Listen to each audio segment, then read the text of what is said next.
Hey everyone, my name is Catherine and welcome to my channel. In today's video, I am in Buenos Aires.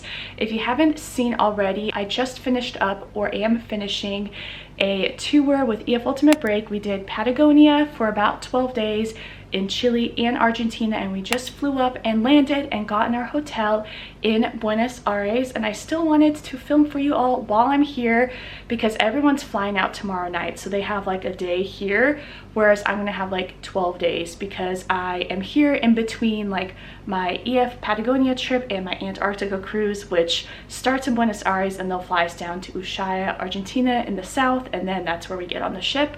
And I'm not sure how much I'll film because I do want to edit what I've gotten so far and also relax, and it's 12 days. I'm not sure what I'm doing, to be honest, these 12 days, but I wanted to take you all along on days that I'm doing something interesting and whatnot. So we'll see how this goes, how many like parts there will be, but I wanted to give you all a room tour of this room. So we're staying at the Junit Oblesco Hotel. I do not know how to say that, and there's a little sneak peek, but here is the door. This is definitely a nicer hotel than all the other ones we really stayed at, which is perfect because we were staying here the longest. But usually in like cities you stay in nicer hotels anyway than like small towns. I've already settled my stuff, but this is what the bathroom looks like. You've got one of those bidets, a toilet, a sink, a shower with a pretty deep tub, and then you've got like my toiletries hanging there. And then you've got a decent amount of storage space. I've just hung this shirt because it gets really wrinkly, so I'm trying to like de-wrinkle it as much as I can in the hotel. And because we're here for like 12 days, I have my packing cubes out, and so does my friend. And then we got a fridge, 2 twin beds, a TV, and a desk, which is perfect because none of my hotels have had desks yet, and I actually want to like job hunt and edit videos for you all and have that for like 2-3 days while I'm here. So this is my bed, the desk, and then my suitcase and a little chair and like bedside table. So this will be like my little home and corner for the next nearly 2 weeks. And then this view is nothing too exciting, but yeah, that is the update, and I'll probably just film throughout the next couple of days when I do something interesting. But yeah, I definitely want to do a couple of things. Like I want to do this boat ride to Uruguay. I want to visit apparently National Geographic's, like they named the world's most beautiful bookstore, and it's here. I want to go there. My tour guide gave a bunch of recommendations, so me and my friend need to like sit down at some point and actually plan. But those are like a couple of things off the top of my head that I want to do. But yeah, I will see you all later when I do something interesting. Bye. So I ended up filming just this little bit for the farewell dinner. It was actually a really nice dinner. We ate steak. We had so many courses. It was really good. And then we went to this pink house, which is technically the White House of Buenos Aires. And I had the following day to go to this bookstore that I was talking about, and the craft market, which I didn't get any footage of, with some people from EF that hadn't left yet. And then I had a couple of days to just rest and relax after. Hey everyone, it is now a couple of days later. It is Friday, February 23rd at 7:22 p.m., so later in the day. And I took the last couple of days, like I mentioned, to rest, job hunt, do computer work, and also just be by myself and let myself just socially recharge, because I was with people every day, all day. On my EF trip, I was sharing a room with someone, and she decided to do her own thing for a couple of days, and I decided to stay here and do all the things that I just mentioned. But I have still the rest of today and also tomorrow until she gets back. She gets back tomorrow evening. But I didn't want to not do anything touristy at all in 4 days, so I'm doing a night bike tour. I was going to do it earlier today, but turns out the person that's hosting this, it's on Airbnb Experiences, he reached out saying I'm the only person on the tour, which is like one thing I would be worried about because that's just awkward in my opinion. And he said that he has 5 other guests in the evening and asked if I could move the bike ride to the evening so he doesn't have to do 2 rides, which is fair, and also beat the heat of the daytime because 2:30 is like height of the heat, and then 8 p.m. it's obviously cooler. So I agreed, and I had all of today to also be productive and everything. And so I'm going to do the bike ride, and again, it's hard to film while bike riding, so I'll probably stop and film in between or before or whatever, but I'm guessing it's going to be pretty similar to what I did in Santiago, just minus the market, and it being obviously later in the day. And then tomorrow I'm doing the cemetery tour in the midday. So I'm gonna head out because I want to leave real soon. I'm taking an Uber there, and yeah, so let's do the bike ride. This art is fully Renaissance art. Over there remotely. Okay. In the United States, teleworking is amazing. We all love it. Tom's building. And then on the left was the post office headquarters. The side is here, where we are. A Parisian architect, there is kind of roof. This roof, and it's another French style. It's Art Nouveau. Art Nouveau. U.S. Constitution for that time. And no, thank you. All day. It's a primary school. Primary school. Argentina was the very first country in Latin America to establish the public mandatory educational system. All the countries started to be conformed, so Bolivia, Paraguay, Uruguay, everything. Argentina was one of the last ones. 18 in the neutral Spanish, or calle, yeah?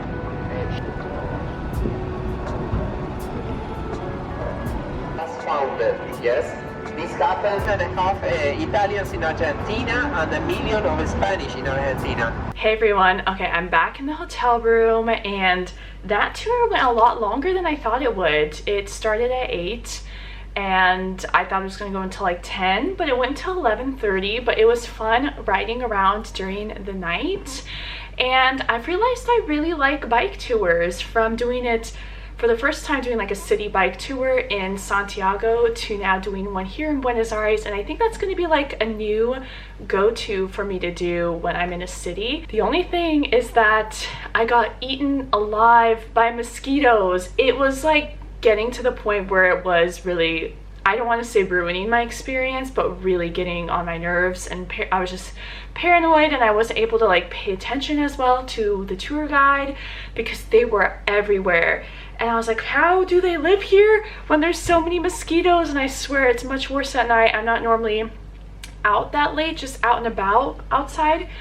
And I guess the guide was saying that there actually is more mosquitoes now, and it's record-breaking, so yay for me for doing a bike tour during record-breaking mosquito times. But I guess apparently because of the recent rainstorms or the weather recently, like usually the mosquitoes die, but because there's been a shift in the weather, the mosquitoes haven't died like they're supposed to with like their life cycle and stuff like that. But anyway, the tour in general was fun. We had a lot of different stops. We went to a lot of different places. I got clips here and there, and obviously I don't remember everything that he said, but at the same time there were some really cool things that he did mention, like this right outside the White House of Buenos Aires, that pink house, right outside of it there's like a statue, and they have this image of like a headscarf. And I guess back in the day there was like a protest of women, and they wore those like headscarves because during like the dictatorship here, a lot of women and children and girls went missing, and they've had enough, and they protested and were walking in circles. And now to this day, every Thursday they do that march. And like when the people that went missing, this was around 40 years ago, because those babies are now around 40-year-olds. I might have to look more into that, but it's just cool learning about history such as that. And just seeing the sights and seeing it from the perspective of a bike, because it's definitely different than like driving or walking. Tomorrow's Saturday, and I have the cemetery tour like I mentioned. Anyway, I've been talking for a while, so I'm gonna go, and I will see you all tomorrow, probably right before the cemetery tour. Bye. Hey everyone, okay, it is the next day and it is just after 1. I want to go downstairs and have ample time to have lunch, and then I'm gonna call an Uber to go to the cemetery. Just kind of sounds kind of silly, but that's one of the top things to do here. So I got a tour with Airbnb, and the guy has been very helpful with like very specific, like we meet here, I'll be wearing a blue cap, blah blah blah. He even warned in the chat about mosquitoes, and I told him, oh, I know. So I have in my backpack, I've already sprayed myself like so much I was coughing, mosquito repellent, because I was reading an article earlier today, and apparently, I think I mentioned it last night, but usually there's droughts here, but because there's been so much summer rain, the mosquito eggs have been able to like thrive in that moisture and survive through the drought. So all these mosquitoes have survived with the moisture and are now hatched. And yeah, so part of me is nervous to go out for that, but I'm wearing like, I'm a bit more covered up so that I will not get bit. And I got like mostly bit in the ankles. So I'm wearing my hiking socks because they go up a bit higher. So this will be covered because I can't get bit anymore on the ankles. I woke up like itching. Like I was able to sleep through the night, but I woke up like an hour before my alarm clock just itching my legs. Mostly ankles. But anyway, I'm gonna go and I will see you probably when I get to the cemetery. Bye. Do you know how much money this family paid for? $1 million. This is the one. Nowadays would be $25 million. Not even in your house, okay? In your mausoleum. Now, 99% of what we saw here, what we see from here, it was brought from Europe. Why? Because in the corners of this mausoleum, we have these very big corner rocks, full body rocks of the national rock of Argentina. And more importantly than a national rock is a semi-precious rock. How it is called? Rhodochrosite, rhodochrosita. Whenever you go to the craft markets or in the airport where they sell earrings, take a look to that pinkish stones, but they are lovely, okay, and expensive.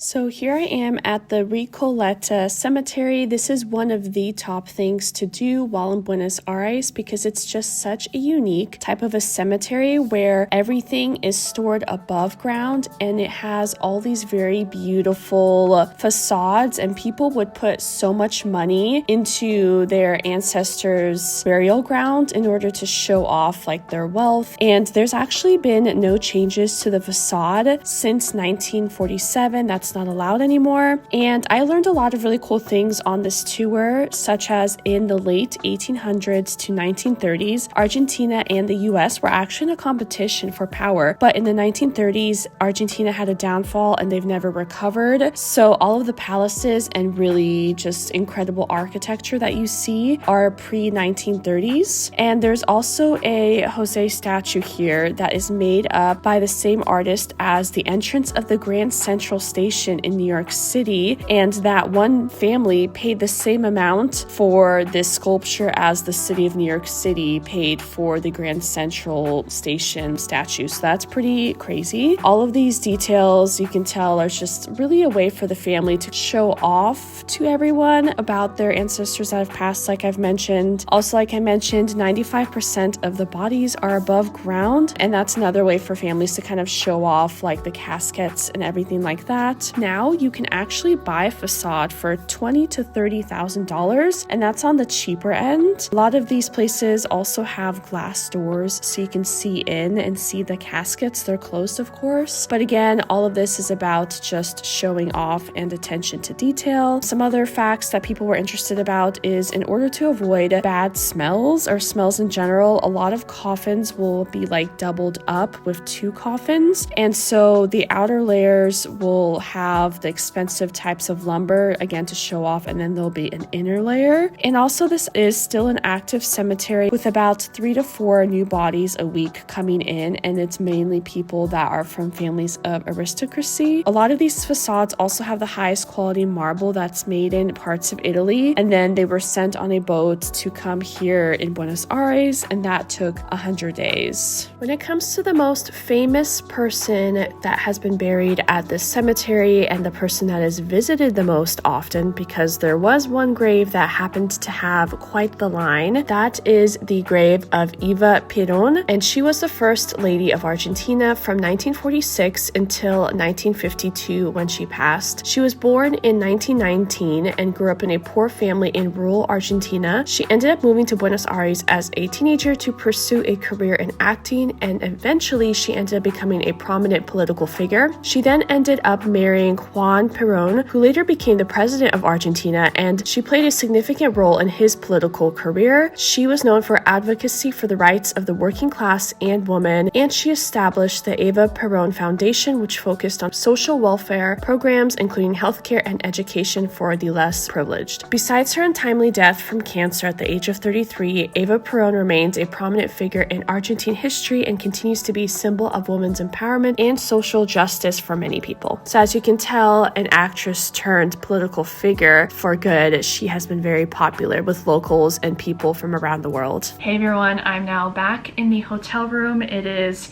almost 8:30. And yeah, the last you saw, I was in the cemetery and I took a bunch of notes while I was there because I had a feeling I was going to do a voiceover and I didn't want to forget. But after the end of the cemetery tour, which I really did enjoy, and the guide was really nice and very informative, very knowledgeable, very passionate about the cemetery, and yeah, I learned a lot. And afterwards, he recommended going to the bookstore, the one that I've mentioned before, the most beautiful bookstore according to National Geographic. And I decided to walk there because I was thinking of going to the mall after. I like to sometimes roam malls and they'd have food. And also I'm running low on some of my toiletries, and I saw that they have a Kiehl's in the mall, so I got myself some more moisturizer. As I was walking to the bookstore, I saw Starbucks, and at that point, for some reason, like during the cemetery tour, my ankles, because that's where, you know, I have the skin exposed between like where my leggings end and then where my socks and shoes start, and that's where I have like, I don't know, 80-90% of my mosquito bites. And it was itching during the cemetery tour, but it was all right. And as for whatever reason, I was walking after the cemetery tour ended to the bookstore, it started getting so uncomfortably itchy. So I went into the Starbucks because also I was standing for hours on end. So I got a drink, I sat down, and also just was like itching my ankles. And I don't know if this is like too graphic, so I'm sorry, but like some of the bites, I itched so hard that it started bleeding. And I know that's not like the best thing to do, but when it's itchy, like what can you do? It literally felt so good to itch it. But anyway, I immediately after the Starbucks, I went to the pharmacy and I got some stuff, so I thought I'd show you.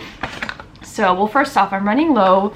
Well, not running low, I still have a week in this hotel and then 2 weeks on the Antarctica ship. So they have Sensodyne here, which is a brand that I use back home. So I got a small like toothpaste. I'm pretty much out of deodorant, not just like for like the end of all my trip, just now out. So I got a deodorant. And then I asked the woman, because I overheard her helping another American, and I checked the entire pharmacy for like anti-itch, post-bite relief, because that's why I went to the pharmacy. And I found this, so I might have to translate it, but I do know that it's a cream. And I asked the woman, and you can see the little like mosquito on there, and I tried to do the little X. I've heard that's a thing where like you can use your nail to make it X, and it kind of helped, but on my ankles it's like everywhere, so it's kind of hard to even find all the spots. But yeah, so I'm hoping that this will help. I'm gonna take a shower and then just rub this on my ankles and just like lay horizontal. And yeah, it was just, yeah, really bothering me. And then when I went into the mall, I got dinner, but then again I went to Kiehl's, and I just used their Ultra facial cream. And because it's again a longer trip, I'm not using like the travel size, I'm using just the smaller of the regular sizes. But yeah, so this is a little pricey, but also it's pricey back home, so I wasn't too surprised. But that's everything I got, whether it's basically refills or the mosquito cream or whatever, and I was researching into it because like my mind was consumed by the mosquito bites, and apparently it's itchy because when mosquitoes bite you and they, you know, suck up the blood for their meal, they release their saliva, and the saliva with like your body reacting to like fight it off is what creates the bumps and the itchiness. But anyway, I'm going a lot into that mosquito stuff. It's just something that's been like I've been dealing with. But yeah, so I just went to the mall, and yes, that's kind of the update, and I'm rambling on. So I'm not sure if I'm going to continue this video or not. Well, I guess I'm going to the markets tomorrow in the Tango show, so I'll probably film that. But just in case I don't get any more footage until Monday, I will end it off here, because on Monday I'm planning to do a boat or ferry ride to a city in Uruguay. So I'm going to be leaving the country technically, and that I think is going to be its own separate video because it's a different country and it's like a 10-hour tour. So if I don't see you until then this is me saying goodbye. Thank you all so much. I hope to see you in either a clip from tomorrow or in a future video of mine. Bye.